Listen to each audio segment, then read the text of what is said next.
마을 끝 작은 절, 대웅전 앞 낡은 나무 평상에 매일 같은 시간 앉는 노인이 있었습니다. 그의 이름은 영수.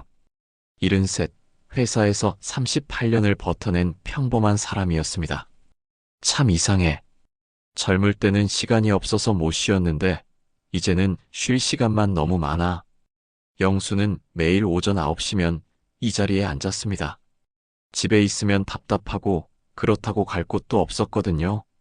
옆집 아저씨는 손주들이 매주 찾아와 북적이는데 자신의 집은 하루 종일 정적만 흘렀습니다. 아들은 서울에서 바쁘게 살고 딸은 시집가서 제일로 바쁘고 연락하자니 부담스럽고 안 하자니 외롭고. 여보소, 오늘도 여기 계시네요? 절 지키는 보살님이 따뜻한 보리차 한 잔을 내밀었습니다. 에이고, 또 패 끼쳐드리네요. 무슨 패요? 어르신이 계시니까 절이 더 포근해 보여요. 그 말에 영수의 가슴 한편이 따뜻해졌습니다. 누군가 자신을 반겨주는 사람이 있다는 것만으로도. 하지만 집으로 돌아가는 길은 여전히 무거웠습니다. 현관문을 여는 순간부터 시작되는 고요함. 혼자 먹는 저녁밥, 혼자 보는 텔레비전. 이렇게 살다가 언젠간 죽겠지. 그런데 그게 언제일까? 비가 부슬부슬 내리던 어느 목요일 오후였습니다. 영수는 처마 밑에서 빗방울이 떨어지는 것을 멍하니 바라보며 중얼거렸습니다. 나는 이제 정말 쓸모가 없는 걸까? 젊을 때는 달랐습니다. 새벽 6시에 일어나 밤 10시까지 일하고 주말에는 아이들과 놀아주고 아내와 시장도 보고 매 순간이 누군가에게 필요한 시간이었습니다. 그런데 지금은 누가 나를 기다리고 있을까? 누가 나를 필요로 할까? 바로 그때였습니다. 법당 안에서 스님의 나직하고 따뜻한 목소리가 들려왔습니다. 부처님께서는 이런 말씀을 하셨습니다. 그대 자신을 등불로 삼아라. 영수는 고개를 돌렸습니다. 법당 문이 살짝 열려 있었고 몇 분의 신도들이 앉아 법문을 듣고 있었습니다. 많은 분들이 착각하십니다. 남이 나를 필요로 해야만 의미 있는 삶이라고 생각하시죠. 영수의 가슴이 쿵했습니다.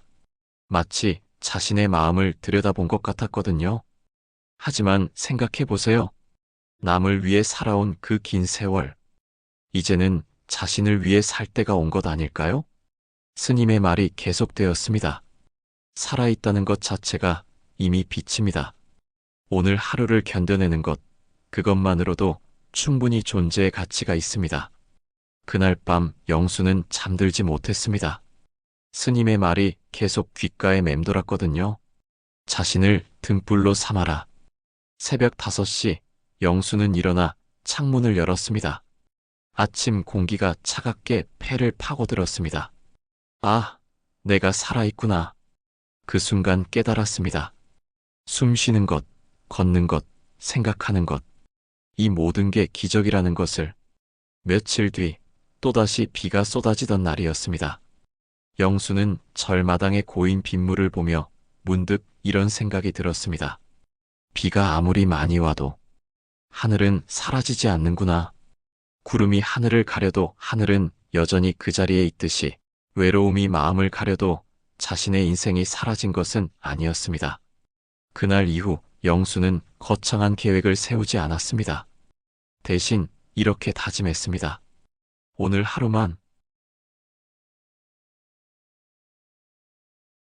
오늘 하루만 잘 살아보자. 아침에 일어나 따뜻한 물 한 잔을 천천히 마시고 창가에 앉아 햇살이 방 안으로 스며드는 걸 바라보고 천천히 걸으며 길가의 작은 꽃들을 발견하는 것. 서두르지 말자. 천천히 가도 괜찮다. 멈추지만 않으면 된다. 어느 날은 시장에서 만난 과일 장수 아주머니와 긴 이야기를 나누었고 어느 날은 공원에서 혼자 앉아있는 할머니에게 따뜻한 말을 건넸습니다. 누군가를 위해서가 아니라 자신의 마음이 그렇게 하고 싶어서였습니다. 몇 달이 흐른 어느 가을 저녁, 영수는 문득 깨달았습니다. 자신이 쓸모없어진 것이 아니라는 것을. 이제는 조용히 은은하게 빛나는 나이가 되었다는 것을. 젊을 때의 빛은 강렬하고 눈부셨다면 지금의 빛은 따뜻하고 깊었습니다.